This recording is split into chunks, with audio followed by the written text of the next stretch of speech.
ثالث تصوم کے عزیز طلباء و طالبات، چھٹے سیمسٹر یعنی آخری سیمسٹر میں ہم جدید ذرائع ابلاغ کا مطالعہ کر رہے ہیں۔ جدید ذرائع ابلاغ کے متعلق اس سے پہلے کے مختلف لیکچرز میں بہت ساری باتیں کہی گئی ہے، لیکن آج کے اس لیکچر میں ہم جدید ذرائع ابلاغ کے مختلف ماہرین کی رائے اور ان کی جدید ذرائع ابلاغ کے متعلق ان کی تعریفیں یہاں ہم دیکھیں گے۔ یاد رکھیے، ہم نے اس سے پہلے بھی دیکھا ہے، کہا ہے کہ ابلاغ جو ہے وہ عربی زبان کا لفظ ہے، مطلب کوئی بات ایک جگہ سے دوسری جگہ پہنچانا۔ جدید ذرائع ابلاغ جو جدید دور میں ابلاغ کے ذرائع ہیں،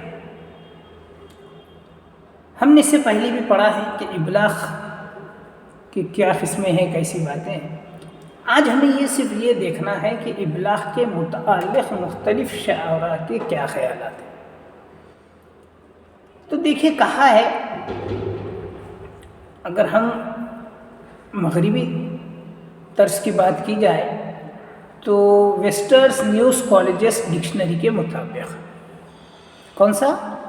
ویسٹرس نیوز کالجیٹ ڈکشنری کے مطابق۔ یہ ڈکشنری کیا کہتی ہے؟ تو یہ ڈکشنری کے الفاظ ہے انورٹڈ کامز میں، ایک ایسا عمل جس کے ذریعے افراد کے درمیان اطلاعات و معلومات کے تبادلہ، مشترکہ علامتوں، اشاروں یا مشترک رویوں کے سبب ابلاغ کہلاتا ہے۔ دیکھیے، جدید ذرائع ابلاغ کہتے کسے؟ تو ڈکشنری کیا کہہ رہی ہے؟ ویسٹرس نیوز کالجیٹ ڈکشنری کیا کہہ رہی ہے؟ کہہ رہی ہے کہ یہ ایک ایسا عمل ہے جس کے ذریعے افراد کے درمیان، مطلب لوگوں کے درمیان اطلاعات و معلومات کے تبادلہ، مشترک علامتوں، اشاروں یا مشترک رویوں کے سبب ابلاغ کہلاتا ہے۔ مطلب یہ ہے کہ کوئی دو آدمی، دو فرد یا کوئی ایک جگہ سے دوسری جگہ پر کوئی معلومات یا اطلاعات کا لین دین ہو رہا ہے، تبادلہ ہو رہا ہے، مشترکہ علامتوں کے ذریعے یا اشاروں کے ذریعے یا مشترک رویوں کے ذریعے، تو جو سبب بن رہا ہے اسے ابلاغ کہتے ہیں۔ یہ کون کہہ رہا ہے؟ ویسٹرس نیوز کالجیٹ ڈکشنری کے کہنا ہے۔ چلیے اب دوسرا دیکھتے ہیں ہم۔ تو ایڈورڈ ایل برنک کیا کہتا ہے؟ ایڈورڈ ایل برنک کہتا ہے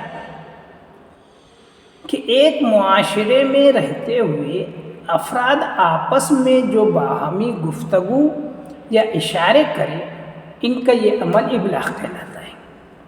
دیکھیے، ہر ایک کی اپنی رائے ہے، اپنے الفاظ ہے، اپنے خیالات ہیں۔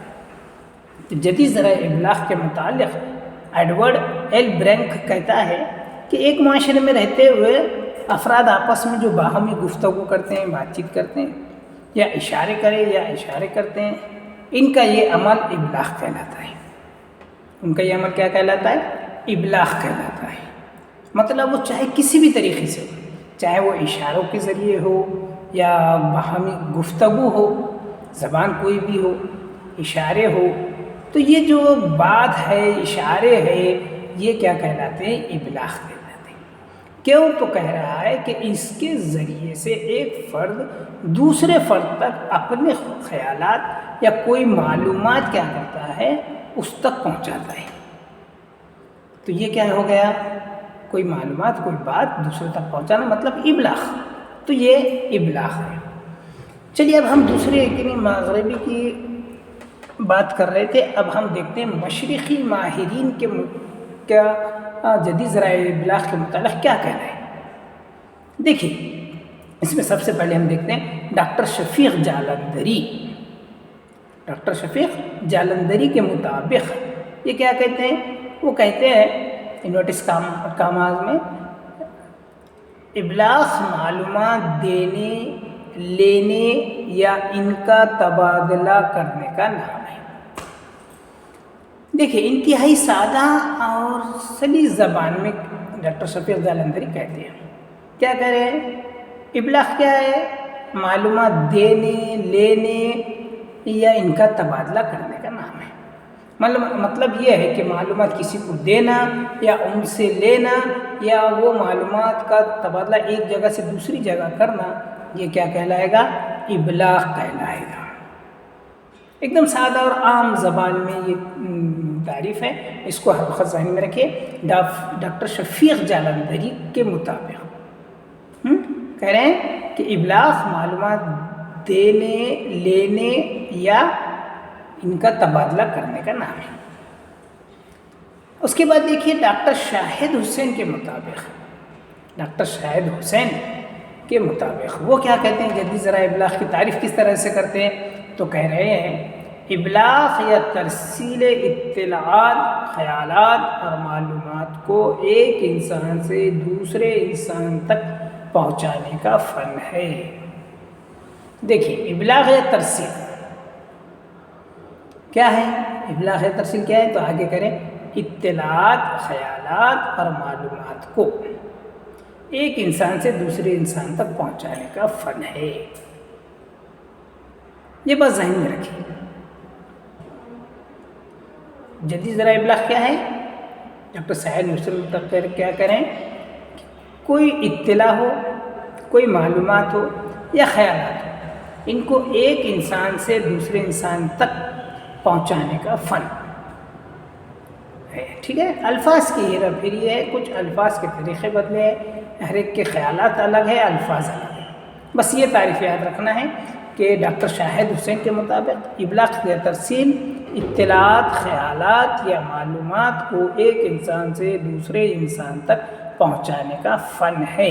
مطلب جس کو پہنچانے یا جس کو وہ چیز آتی ہے وہ فن کہلائے گا اس میں. تو یہ ہو گئی ہے جدید ذرائع ابلاغ کی تعریف. یہ دو تعریفیں میں نے مغربی اور مشرقی دونوں ماہرین اور مختلف طریقے سے یہاں پر آپ کے سامنے پیش کیے، اس کو سمجھنا ہے. اب دیکھیے اس کے بارے میں اتنی اگر ہم تفصیلی بات کی جائے اور جدید ذرائع کو ان تمام تعریفوں کو سامنے رکھتے ہوئے تو یہ کہا جاتا ہے، یعنی جب کوئی کسی فرد یا دوستوں سے گفتگو کرتا ہے تو اس وقت ترسیل کا عمل جاری ہوتا ہے. کسی سے بات چیت کرنا، مباحثے میں حصہ لینا، تقریر کرنا، اخبار پڑھنا، ٹی وی دیکھنا، سبھی مختلف قسم کے ابلاغ میں جن سے ہمارا روزانہ سابقہ پڑتا ہے، یہ سب کیا ہے؟ ابلاغ ہے. دیکھیے کوئی بات بھی کر رہا ہے تو یہ گفتگو کرنا بھی کیا ہے؟ ترسیل ہے، یعنی ابلاغ کا ذریعہ ہے. کسی کے سامنے مباحثہ کر رہا ہے کوئی، یہ بھی ابلاغ ہو رہا ہے، یعنی معلومات جس پہ بحث کر رہے ہیں اسی معلومات کو بحث ایک دوسرے سے لے رہے ہیں. حصہ لینا، تقریر کرنا، پڑھنا یا ٹی وی دیکھنا. ٹی وی دیکھنا بھی کیا ہے؟ ابلاغ کا ہی ایک طریقہ ہے کہ ٹی وی میں جو بھی معلومات دی جا رہی ہے وہ سننے والے کو مل رہی ہے، تو وہ کیا ہو رہی ہے؟ معلومات ادھر سے اس دیکھنے والے کے پاس آ رہی ہے، یعنی ابلاغ کا عمل انجام پا رہا ہے. ہر شخص اپنے محسوسات، تجربات، خیالات اور فکرات کا اظہار کرنے کے بعد سکون محسوس کرتا ہے. دیکھیے اس بات کو خاص خیال رکھیے کہ انسان ایک سماجی جانور ہے، لیکن کون سا سماجی جانور ہے؟ سماجی جانور ایسا ہے کہ وہ جو کچھ محسوس کرتا ہے، جو کچھ اس کو لگتا ہے، جو کچھ وہ محسوس کرتا ہے، وہ چاہتا ہے کہ وہ اپنی خوشی یا غم جو بھی چیز ہے، جیسے بھی حالت ہے، وہ کسی دوسرے شخص کے ساتھ اس کو بیان کرے، دوسرے شخص کے ساتھ اس کو اشتراک کرے.